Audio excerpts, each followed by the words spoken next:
Eto po ba yung mga tinutukoy nyo na mga senador ho, mga bossing? Ayan. Ayan, naku. Eto ho, yung minority block ho, mga kababayan, yung Duterte block na tinatawag, mga boss G Pamuser, ayan, no? Sabi oh, sabi ko nung una kong nakita ko, naku, totoo nga!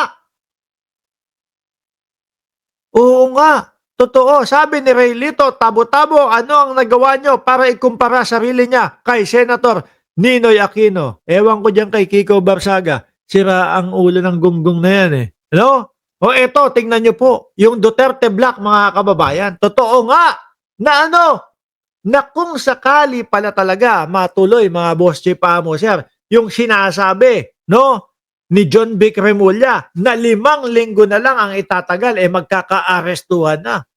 Na ilang linggo na lang, malapit ng ano, hindi dagdag pa natin dyan si Bongo tsaka si Bato de la Rosa.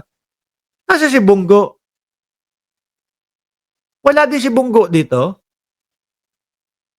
Bakit kaya? No? Hindi, kasama dyan si Bongo tsaka si Bato de la Rosa. Alam naman po natin, given naman po mga bossing, si Bato de la Rosa, alaws pong yagballs na humarap, mga kababayan. Kaya ayan, ayan, oh, sila lang.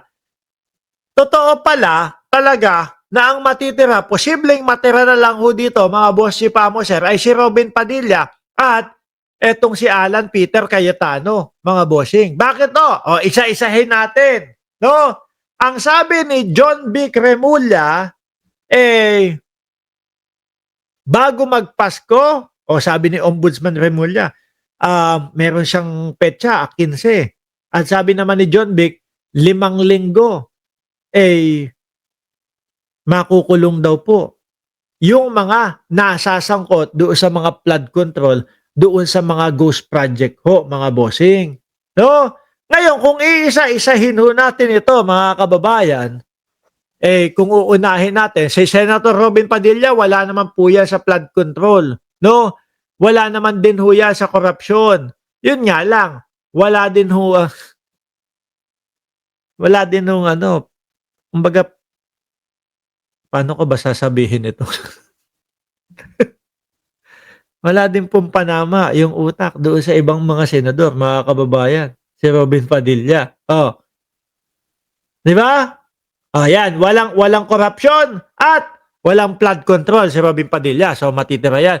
Si Boss Jinggoy, mga bossing, nako po, eto, sabit ito sa flood control, mga kababayan. Itinuturo ito ni Bryce Hernandez at ipinipilit, kahit po ipilit ni Marcoleta na ito daw si Jinggoy ay sip na sip. Oo, sip ka na, sip. No? Sabi ni Bryce Hernandez, hindi pa din husip si Jinggoy Estrada.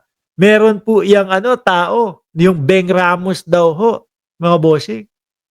Ang tagakuha nung AREP, no? Or whatever, doon sa flood control. O yan. Baka masama talaga si Boss Jinggoy, mga bossing, no? Sumunod, Alan Peter Cayetano. O eto, wala din sa flood control to. Pero, yung pinangakong 10K hanggang ngayon, mga kababayan, wala. Nakalimutan na ho yata talaga. 10K kada pamilya. O, wala. Di ba? Ngayon, dakuin natin. Si Senadora Amy Marcos. Eto, dalawa yung sinasabi. No? Ang sinasabi kay Senadora Amy Marcos, mga bossing, ay may pogo daw. Sabit daw sa pogo. Ilan daw pogo ni Amy Marcos? O baka dahil dyan sa pogo, baka masabit, mapasok sa oblo doon ito.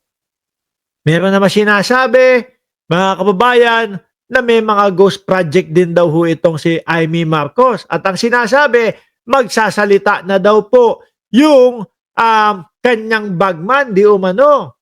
Kaya daw nag-iingay si Senadora Amy Marcos at kung ano-ano ang sinasabi para sirain si Pangulong Bongbong Marcos. Paano ho naman kasi ito si Pangulong Bongbong Marcos, walang kapakapatid.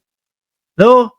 Kung sakali ho na talagang totoo na merong mga ghost project at flood control project itong si Senadora Amy Marcos, hindi sasantuhin ni Pangulong Bongbong Marcos. Pakialam si Pangulong Bongbong Marcos kung kasama ka dyan. Kailangan makulong ka. Kaya nanggagalaiti ho, mga bossing, yung super ate, sorry, yung super ate 'Di ba? Kaya, o sige, total, ganyan, walang kapakapatid sa'yo. Kay Pangulong Bongbong Marcos kasi walang kapakapatid, no? Walang kaibigan, walang kakampi-kakampi. Basta ikaw ay, napaimbestigahan at pinapaimbestigahan, kailangan imbestigahan ka at gawin yung tamang, proseso para sa'yo. Walang ate-ate, walang kuya-kuya, walang kaibigan, no? Kay Amy Marcos gano'n naman din, no? Walang kapakapatid, no? Walang kapakapatid, kahit kapatid kita, oh, ang sasabihin ko ay paninira sa'yo na ikaw ay, bumabatak. "Ading, uwi na tayo ading." 'Di po ba mga kababayan? Pero yung pong mga pagsasalita ni Amy Marcos doon sa entablado, wala naman pong naipakita na ni isang ebidensya. Wala lang, basta kwento-kwento niya lang, 'di ba? Yung tipo bang, "Oh, eto po yung litrato, oh, eto po, ganito po sila." Wala. Kuwentu-wentuhan lang ho, laway-laway lang po mga kababayan. Oh, ngayon, hindi ho 'to tumanggap ng 120 million ha, si Marcoleta. Hindi ho siya tumanggap ng 120 million na sinasabi ni Ramon Tulfo na hindi naman talaga siya ang tumanggap ng 120 million sa mga diskaya, no? Ibang mambabatas daw ho 'yun, mga kababayan. Hindi daw po si Marcoleta. Hindi ho si Marcoleta, 120 million, grabe. Sabi ni Ramon Tulfo, may mambabatas tumanggap ng 120 million para, ipagtanggol daw ho sila, no? Para ipagtanggol sila doon sa Blue Ribbon Committee, mga bossing. Yung mga diskaya ang tinutukoy. Hindi ho si Marcoleta 'yon, mga kababayan. O bahala na kayo kung maniniwala kayo o hindi sa akin.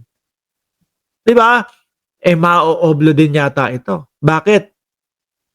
Mga bossing, sabit naman dito, mga kababayan, yung kanyang sose. Oh, hindi niya inilagay yung mga totoong, mga nag-donate po doon sa kanyang kandidatura. Ang sabi po ng sose, dapat lahat ilalatag mo diyan. Dapat wala kang iiwan. Ia-itemize mo diyan yung mga taong nag-donate o nagbigay o tumulong sa iyong kandidatura. Hindi ginawa ni Marcoleta 'yon, mga bossing. Bagkus ang ginawa lang, zero, no? Kaya yung mamamayang Pilipino nung nakita yung kanyang sose, 112 million ang ginastos ni Marcoleta sa kanyang pangangampanya galing sa bulsa niya. Kaya lang yung kanyang tawag dito, kaperahan o salin is 52 million lang daw. Hindi daw po tugma, mga bossing. Bakit naman siya makukulong doon? Kasi sabi sa sose, mga boss chief amo sir, ay dapat ilagay lahat, no? At nanumpa siya doon. Ibig sabihin, mga bossing, kapag ka pinanumpaan mo yon at napatunayan na nagsinungaling ka, perjury ang kakaharapin mo. 1 taon, minimum, at 6 na taon ang pinaka-maximum na pwedeng maging kulong ni Marcoleta. Ngayon, si Escudero, i-discuss pa ho ba natin yung mga insertion na 142 billion ho, mga kababayan? Na ang sinasabi nung iba, yan, kaya yan pinasok, no? Kaya in-insert yan doon sa Senado ay dahil gustong ipambili ng boto daw ho, di umano, ni Chis Escudero, yung insertion para doon sa mga kapwa niya senador. Eto. Sige, insertan ko kayo. Eto example lang ho, insertan ko kayo ng ganitong kalaki, no? Unang-una nga, 'di ba? Ang unang-una, mga bossing, ay yung bayan ni Joel Villanueva. Pero hindi ko sinasabi na para kay Joel Villanueva 'yon. Pero doon po sa insertion, doon sa mga laki ng pera pagkakasunod-sunod, number 1 nangunguna po yung Bulacan. Tapos number 2 po sa pangunguna yung Sorsogon na bayan naman po ni Chis Escudero. Yung kay Joel Villanueva, tatalakayin pa ba natin? Yan po yata ang nangunguna, mga boss chief amo sir, pagtungkol po sa flood control na sinasabi niya wala daw siyang kakilala na mga district engineer o etc. etc. So totoo nga ho, mga kababayan, yung bato tsaka yung Bato de la Rosa. Mark, yung Bato de la Rosa pa kasama sa minority at saka yung si Bongo. Iba naman po kasi ang lakaran nun, mga kababayan, mga boss Chipamo, sir. Ang punta naman po nun, si Bato at si Bongo, mga bossing, wala pong iba kundi sa dahig. Ibang bansa po ang lakaran nun, mga boss. Pang ano yun, kumbaga pang malakasan ho yun. Bakit? Biruin mo. Doon sila mapupunta. Ang lamig-lamig doon. Yung iba po nagkakandara pa para makapunta po ng ibang bansa Pero sila Bato de la Rosa, sila pa po ang pinipilit. Sila pa po ang kukunin. Sila pa po ang dadalhin. At private jet pa malamang ang magdadala sa kanila doon.